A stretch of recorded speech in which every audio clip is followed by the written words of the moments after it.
इनके नाम अनेक अनूपा, अमित नाम, अनेक नाम। मैं नृप कहब सुमति अनुरूपा।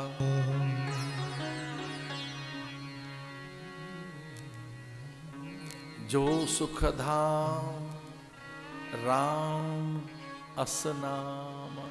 अखिलोकदायक विश्राम। विश्रांति का जो आधार है, जो समाधि का अधिष्ठान है, जो परमानंद है, खंडानंद है, नित्यानंद है, मुक्तानंद है, वो ये राम है। विश्व भरण पोषण कर जोई, ताकर नाम भरत अस होई। जाके सिमरनते रिपुनाशा, नाम शत्रुघ्न वेद प्रकाशा। जो बड़ा बालक था उसका नाम बाद में रखा जा रहा है, और बड़े तो राम हैं, उनसे छोटे भरत हैं, और सबसे छोटे हैं रिपुदमन शत्रुघ्न। रिपुदमन से बड़े हैं लक्ष्मण। लक्ष्मण तीसरा बालक है, दूसरा भरत है, तीसरे लखन है, चौथे रिपुदमन है। लेकिन रिपुदमन का पहले नाम रखा गया।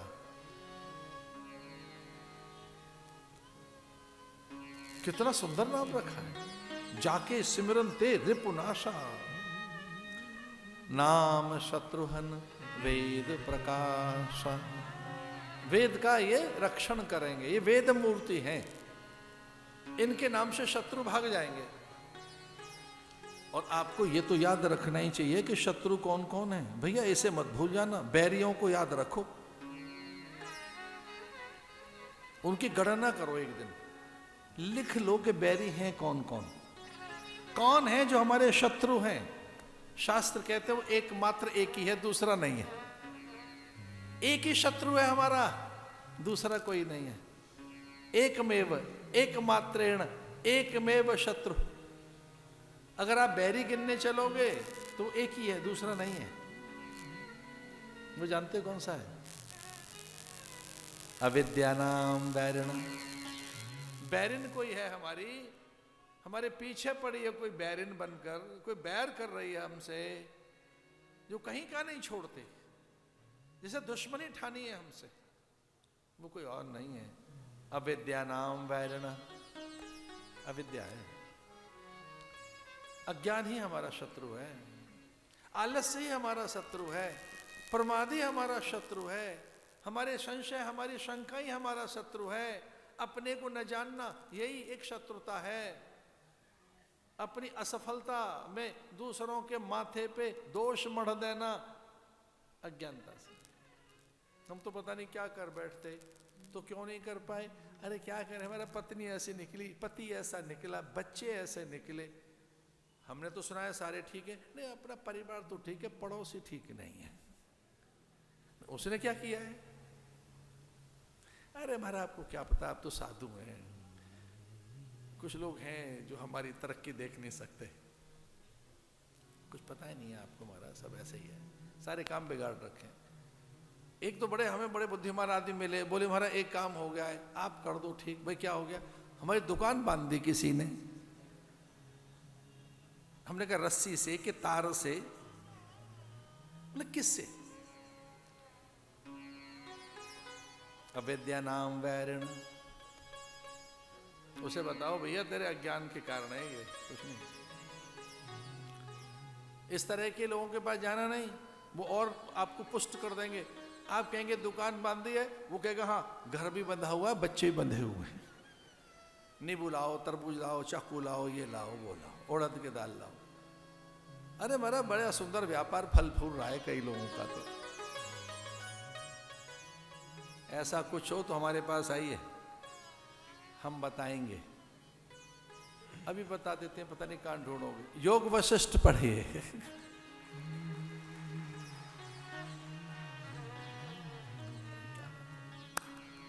तर गए उसको सुनकर, पढ़कर।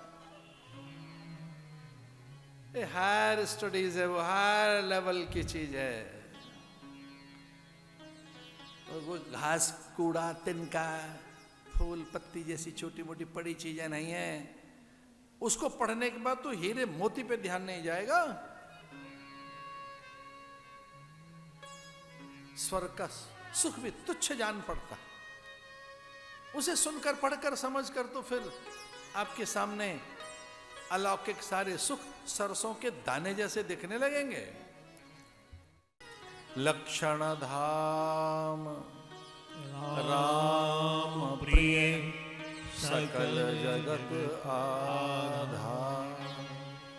गुरु वशिष्ठ तैराखा लक्ष्मण नाम उदार। बहुत देर तक सुमित्रा अपने बालक को लिए बैठी रही, ध्यान नहीं गया गुरुदेव का उस पर। राम, भरत, रिपुदमन, इन तीन के नाम रखकर गुरुजी समाधि में चले गए।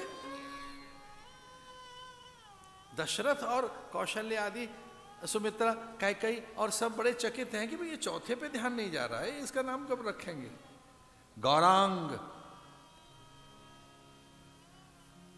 चौथा कौन है? गुरुजी समाधि में ढूंढ रहे, ये है कौन?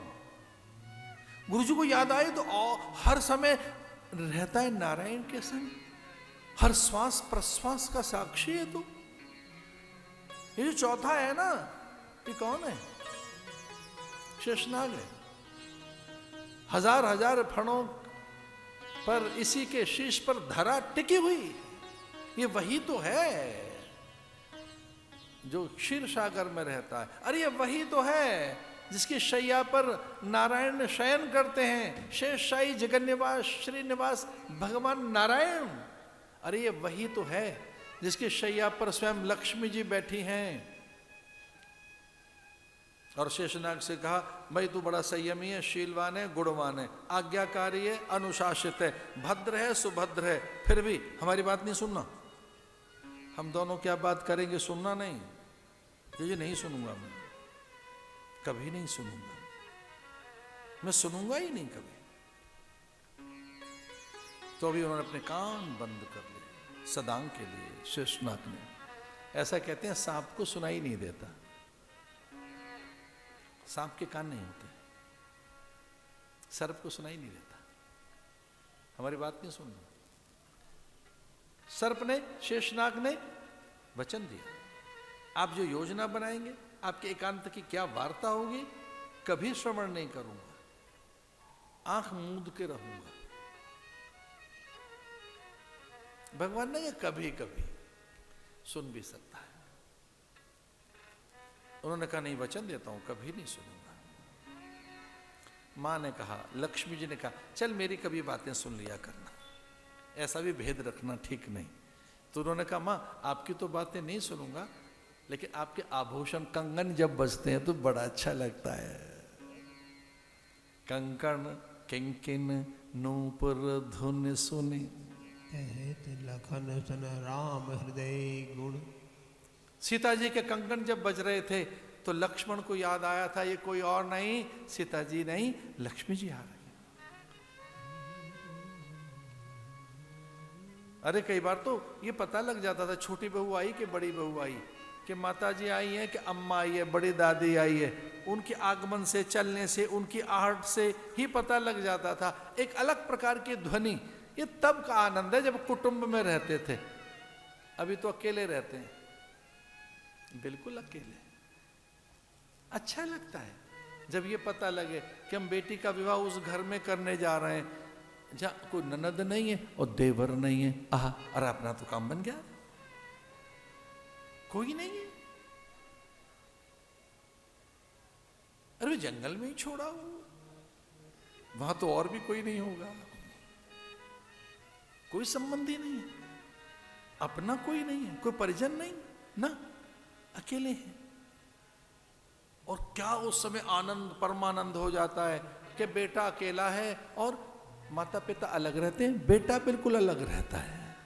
अरे फिर तो क्या चैन की बंसी। अच्छा, फिर हमारी पुत्री बिल्कुल अकेली रहेगी। कहां पहुंच गए हम कुटुंबियों से बच रहे हैं, अपनों से। हमारी मित्र मंडली में दूसरे लोग, परिजन कहां हैं, पुरजन कहां गए, मित्र कहां गए। अब तो पता नहीं, दूर की बातें हैं, परिजन पुरजन बंधु बांधव इष्ट मित्र, इनको पता है अंग्रेजी में क्या कहते हैं? Family and friends. वो है नहीं, फ्रेंड्स।